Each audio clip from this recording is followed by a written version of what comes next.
Ya, dan untuk membahasnya secara langsung mengenai bagaimana sidang pembacaan vonis kasus obstruction of justice atau perintangan penyidikan perkara tewasnya Brigadir Nofriansyah Yosua Huta Barat pemirsa dengan terdakwa Hendra Kurniawan dan Agus Nurpatria pada hari ini, Kamis 23 Februari 2023. Sudah bergabung bersama kami langsung dari studio Metro TV dengan penasihat ahli Kapolri Profesor Himawan Sulistyo dan juga pakar hukum pidana Jamin Ginting. Selamat pagi Prof. Kiki. Selamat pagi Bang Jamin. Selamat pagi.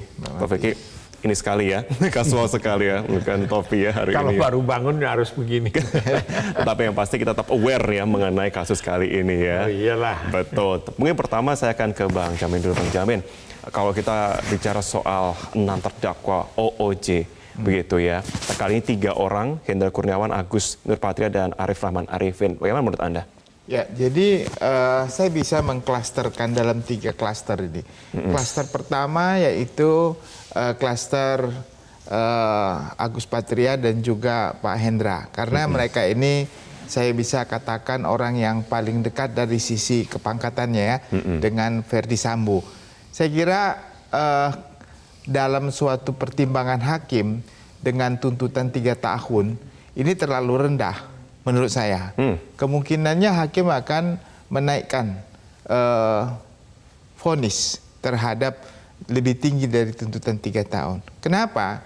Kalau kita lihat kasus Verdi Sambo sendiri dan juga kasus yang lainnya, ada peningkatan terhadap vonis ya dari tuntutan jaksa penuntut umum. Dan ini karena mereka orang yang paling dekat dengan Verdi Sambo, apakah Hendra dan juga Agus Nurpatria, kemungkinannya akan lebih tinggi karena tidak mungkin Pak Hendra dan Agus ini dipertahankan untuk bisa kembali lagi ke kepolisian. Nah, yang klaster yang kedua adalah klaster yang di bawahnya dari mereka ini ya. Ya pasti mereka klaster kedua ini orang yang secara langsung memerintahkan kepada bawahannya ya. Nah, Arif atau Arif malah lebih rendah ya dibandingkan dengan yang lain. Ada Cuk juga di situ ya. Nah, saya kira ini klaster yang kedua. Yang ketiga ada klaster yang paling rendah ya, yang tuntutannya 1 tahun ya, bukan 2 tahun. Nah, kalau klaster ini yang ke tengah sama yang ke bawah, saya kira ini orang-orang dalam tanda petik korban, karena sendiri mereka nggak ngerti apa yang mereka lakukan itu hanya sebatas pengetahuan perintah jabatan yang dianggap perintah yang sah. Tetapi realitanya itu perintah yang tidak sah dan mereka sebenarnya orang-orang yang membongkar itu karena waktu mereka menonton, mereka melihat di situ lah, kami ternyata Joshua masih hidup, itu masih berkeliaran di. Dia mengetahui. Berarti kita ini sudah dibohongin ini. Ya, katanya Verdi Sambo sudah datang, sudah kejadian, sudah selesai, sudah mati, tapi ternyata masih ada begitu. Dan mereka melaporkan, apalagi Cuk ya, dia langsung melaporkan hal itu ke bukti itu, menyerahkan kepada Polres Jakarta Selatan. Malah dimarahi sama Sambo. Kenapa kamu kasih? Siapa yang perintah kamu kan?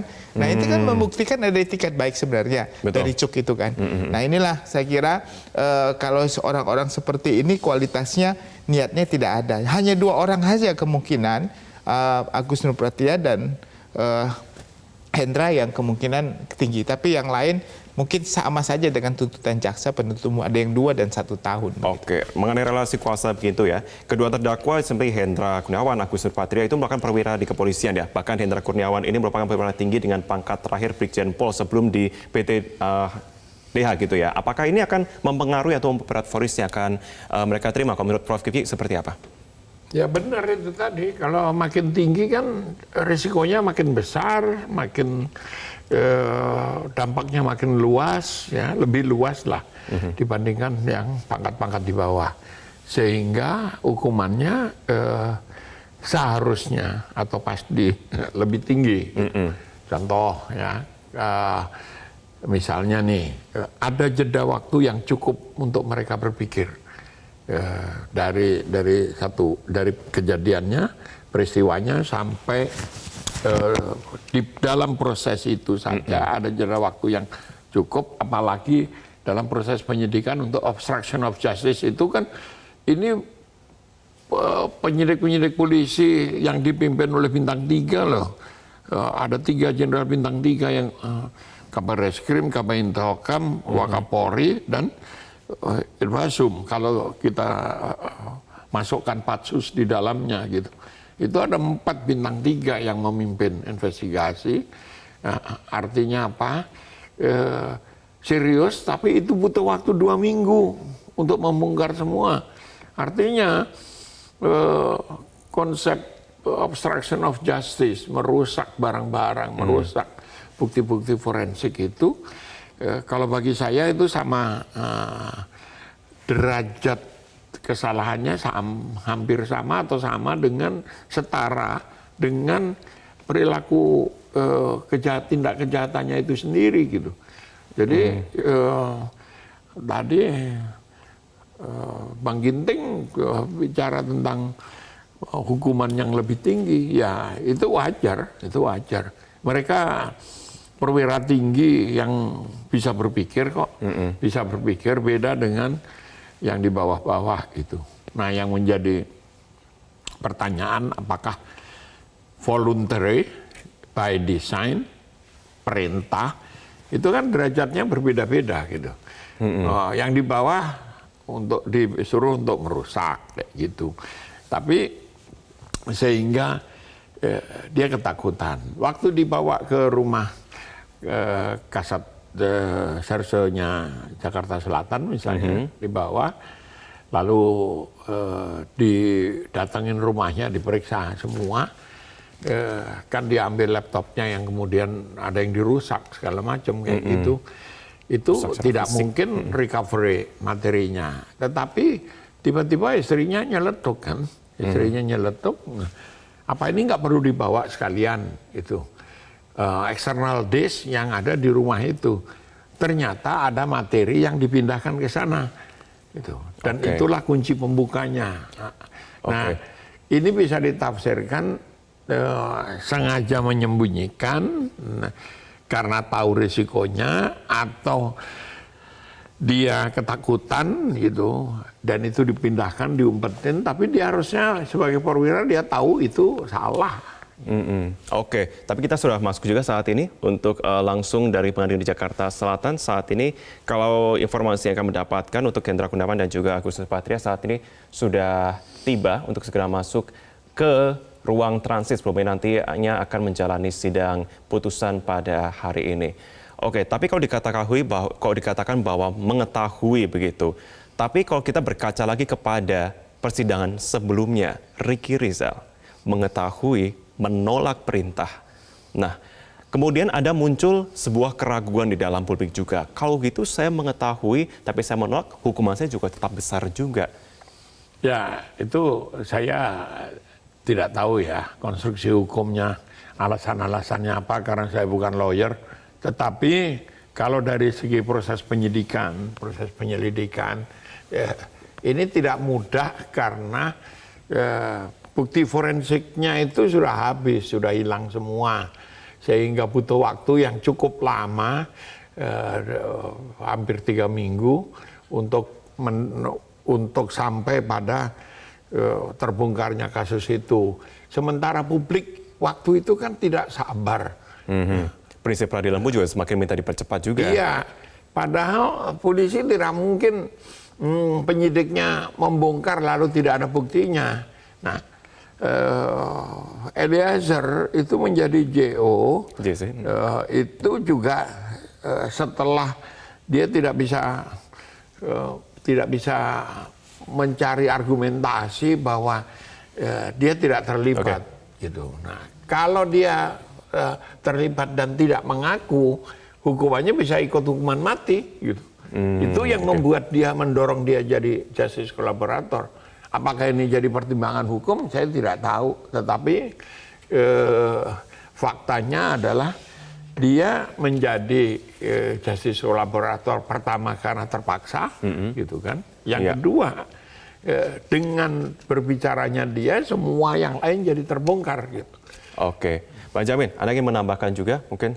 Ya, jadi begini, Ricky Rizal itu beda. Ricky Rizal itu kan dia dimintakan, mau nggak kamu mekap saya, nanti kamu tembak. Berarti sebenarnya sudah tahu dia akan ada kejadian pembunuhan. Cuma dia nggak berani, karena nggak berani untuk membunuh. Tapi dia mau bantu maka hakim menilai dia ini membantu melakukan tindak pidana dengan cara bukan menembak, tapi membantu untuk kegiatan-kegiatan lainnya begitu. Makanya dia dihukum. Seandainya dia bilang tadi, kamu menembak, kenapa orang yang tidak menembak justru menolak, dihukum berat? Bukan itu konteksnya. Konteksnya dia bilang mentalnya nggak kuat menembak, tapi dia bisa membantu pembunuhan itu dengan cara lain seperti itu. Nah itu konteksnya. Nah kalau yang ini sebenarnya kalau Hendra, ini kan orang yang aktif. Agus juga sampai datang ke TKP gitu, membantu bicara di TKP, melihat TKP, bahkan membawa almarhum Yosua untuk menyediakan fasilitas seperti jet sampai di sana, lalu berhadapan dengan keluarga korban, dan bahkan ada perintah untuk melarang keluarga korban untuk membuka mayat itu kan. Nah ini kan bagian sebenarnya kalau sampai di situ nggak mungkin dia nggak tahu rencana perbuatan itu terjadi. Nah itulah makanya saya katakan konteksnya bukan hanya dalam konteks menghalang-halangi suatu perbuatan tindak pidana, tapi sebenarnya ini bagian dari setelah tindak pidana terjadi supaya tidak ketahuan dia melakukan suatu tindakan-tindakan tadi. Jadi bukan hanya sebatas dalam konteks DVR itu aja atau CCTV ya, tapi bagian dari berbeda dengan anak buahnya. Kalau anak buahnya kan hanya konteksnya tentang bagaimana mereka menghancurkan DVR ya, lalu DVR tersebut dipotong atau tidak utuh sehingga tidak jadi utuh. Nah, pembuktiannya itu aja. Makanya saya kira kalau dia masuk ke konteks pasal ITE ya, pasal 48 dan pasal 49 junto 32, 33 itu kan sanksi pidananya 10 tahun dan 8 tahun. Nah ini kelihatan dia masuk ke situ gitu loh. Kenapa saya bilang? Karena tuntutan jaksa kan ada denda 20 juta tadi ya, 30 juta. Kalau pidana umum kan itu nggak ada denda sebanyak itu, 20 juta, 30 juta. Berarti jaksa menyatakan ada bukti, cukup bukti. Cuma hukumannya rendah, tuntutannya 3 tahun kan. Saya kira nanti majelis hakim juga akan melihat, loh kamu bikin ini tuntutannya ITE dengan pidana 10 tahun. Maksimalnya. Tuntut 3 tahun. Padahal orang dua ini adalah yang membuat kebijakan, bukan eksekutor gitu. Dia ngerti, seorang jenderal kan tadi, Pak Kiki bilang jenderal, satu lagi AKB Kombes kalau nggak salah ya. Nah itu berarti mereka mempunyai kemampuan untuk berpikir, kemampuan untuk bertindak secara rasional begitu. Sehingga kemungkinannya vonisnya di atas dari vonis tuntutan jaksa penuntut umum ini. Kecuali Arif ya, karena Arif sendiri kan cuma mengikuti perintah begitu. Tapi kan dia ikut tanda kutip mengeksekusi juga perintah tersebut kan. Nah, tapi kita kan bahas lebih lanjut juga mengenai Undang-Undang ITE juga begitu yang menjadi sorotan bersama. Apakah kemudian memang